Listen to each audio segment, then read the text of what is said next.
মোরা একটি ফুলকে বাঁচাবো বলে যুদ্ধ করি। এই গানটি না, এটা হওয়া উচিত ছিল না।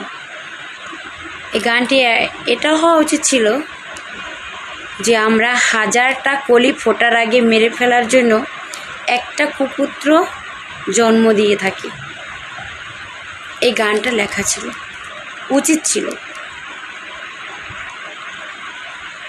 সেদিনে সেই গানের অর্থটা না বুঝতাম না, যে ফুল মানে কি, ফুল বলতে কাকে বোঝানো হয়েছে।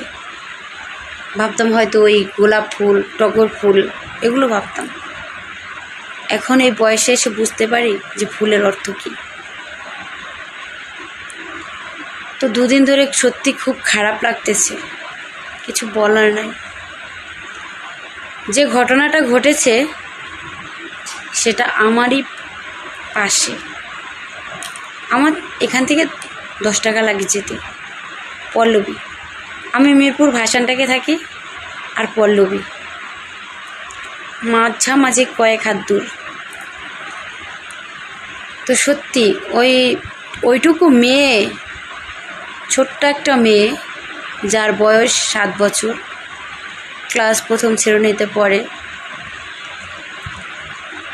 আমার খালি একটাই প্রশ্ন,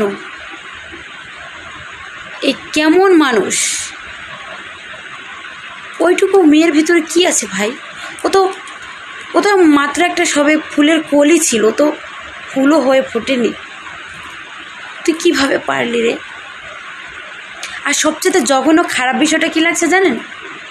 যে একটা নারী হয়ে সে কিভাবে পারলো যে ওইটুকু একটা বাচ্চা, যে কিনা তার একটা মেয়ের বয়সী, স্বামী অপকর্ম করবে আর স্ত্রী তাতে সহযোগিতা করবে। এটা কোন ধর্মে লেখা আছে? আমি যতটুকু জানি, স্বামীর পাপ কাজের সাথে লিপ্ত যদি কোনো স্ত্রীতে থাকে, তাহলে সেই পাপের ভাগিদারও স্বামীর সাথে স্ত্রী সমান সমান। মাঝে মাঝে মনে হয় কি জানেন, যে আমার যদি টাকা থাকতো না, তাহলে এই দেশ থেকে অনেক দূরে চলে যেতাম। বিশ্বাস করেন, এই দেশে জন্ম নিয়ে হয়তো পাপ করেছি আমরা। টিভি খুলি, ফেসবুক খুলি, ইউটিউব খুলি, যাই খুলি না কেন, শুধু ধর্ষণ ধর্ষণ ধর্ষণ, এছাড়া আর কোনো কথা নেই। তাও কি ছোটো ছোটো শিশুদের সাথে, 2 বছর শিশুদের সাথে, 5 বছর শিশুদের সাথে। আর কি ধর্ষণের পর কি তাদেরকে মেরে ফেলা হয়? কোন জগতে আমরা বাস করছি? আমি যে বাসাটায় থাকি, সেখানে 40টা ফ্যামিলি থাকে। তো আমি যে ফ্লোরে থাকি, সেখানে 8টা ফ্যামিলি থাকে। আমার দরজার সামনে করিডোরে অনেক জায়গা, সেখানে বাচ্চারা খেলাধুলা করে। আমি আমার এই 2 বছর বয়সের মেয়েটাকে নিয়ে টেনশনে পড়ে গেছি।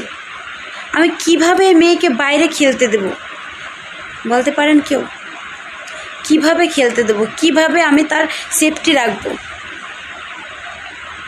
আমার তো ভয় হবে যে এই বুঝি কেউ ছবল মেরে আমার সন্তানকে নিয়ে যাচ্ছে। আসলে যাদের মেয়ে হয়েছে না, তারা সত্যি এই যে মর্মান্তিক এই দুর্ঘটনাটা দেখার পরে একদম ভেঙে পড়েছে। আমি পুরোপুরি ভেঙে গেছি। আমার শুধু ভিতরের থেকে ভয়ে আর বুকটা ফেটে যাচ্ছে।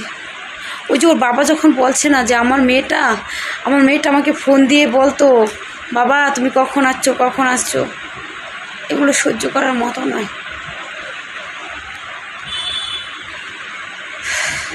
আমি এই পিশাচের উপযুক্ত শাস্তি চাই। ওর এমন শাস্তি হোক যেন পৃথিবীর ইতিহাসে লেখা থাকে। কিন্তু প্রশাসন কি করবে জানি না,